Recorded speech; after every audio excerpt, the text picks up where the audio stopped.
Hello，今天带大家来看一下我在吉隆坡读博的住处，来一个小小的 room tour。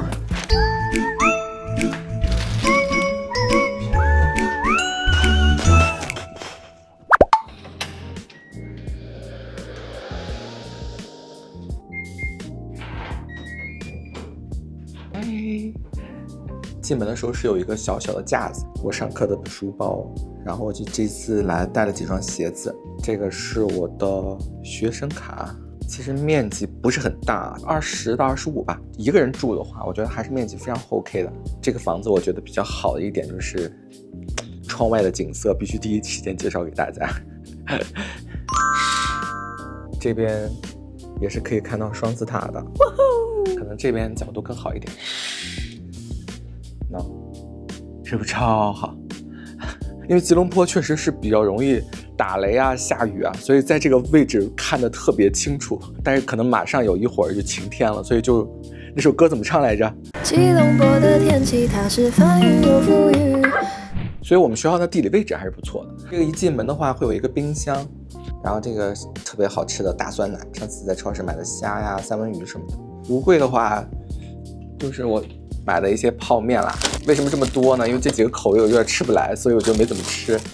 还有饼干、垃圾快乐食品。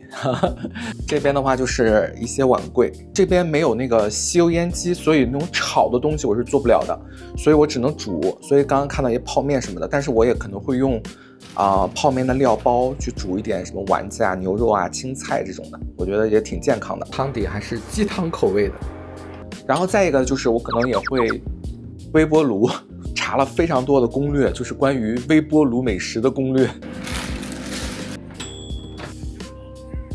搞糊掉了。最近这段时间我可以用微波炉去做青菜，微波炉做鸡蛋羹，微波炉其实是被严重低估了。这个地方呢其实是我的一个餐桌，因为我有时候写论文会写一天嘛，或者我在工作的时候可能是一直坐着的状态，可能累的时候我就可能把电脑就抱到这边来，站着办一会儿工，我觉得稍微对我自己的颈椎还有腰会比较友好一点。这学期我搞的论文，因为我导师给我的批注。刚才那个区域呢，就是我以前主要办公的区域，我现在就是有了一个自己的专属的一个写字桌。桌子呢在这里，因为我当时说我写论文的时候可能需要一张桌子啊，在家里面去写东西啊什么的。房东就说你等等，结果隔了几天，然后就深夜给我送来了一张桌子，所以现在这张桌子也是我专属的桌子。这个膜我还没有来得及撕，最近我就是有点懒，反正一些乱七八糟的一些小东西在这边。我的 DJI 的包，这个是我的 Pocket 的包，最近有点失宠。博雅的一个麦克风吧，这边都是，我还带了一个巨大的棒灯，这个灯也是很大的。虽然我设备拿的还挺齐的，但是现在目前为止我一条视频都没有录。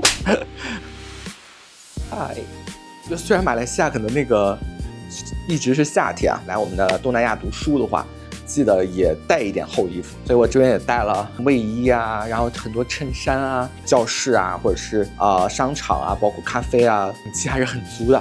这个也是我今天上课的装扮，就相对来说的话，就是比较扛空调。这个是我的一个护身符，然后这个就是那个 HomePod Mini， 平时绝对不是床上不是这样的，沙发也不是这样的。卫生间简单给大家看一下，因为马来西亚的这个房子呢，就是挑高都很高，就是可以走下去，我觉得挺好的。我觉得这个深度都可以做一个小小的浴缸，当个温泉用，挺深的一个池子。就是这些日常的东西。好啦，这就是我的一个 room tour， 其实是很临时的做了一期 room tour。一个学期呢又快要结束了，所以我可能又要离开这个房间了。其实这个房间我已经住了2次了啊，每次都是来去匆匆的吧，所以就今天也拍一个视频来记录一下我这个小小的房间。好啦，拜拜，有空再见，拜拜。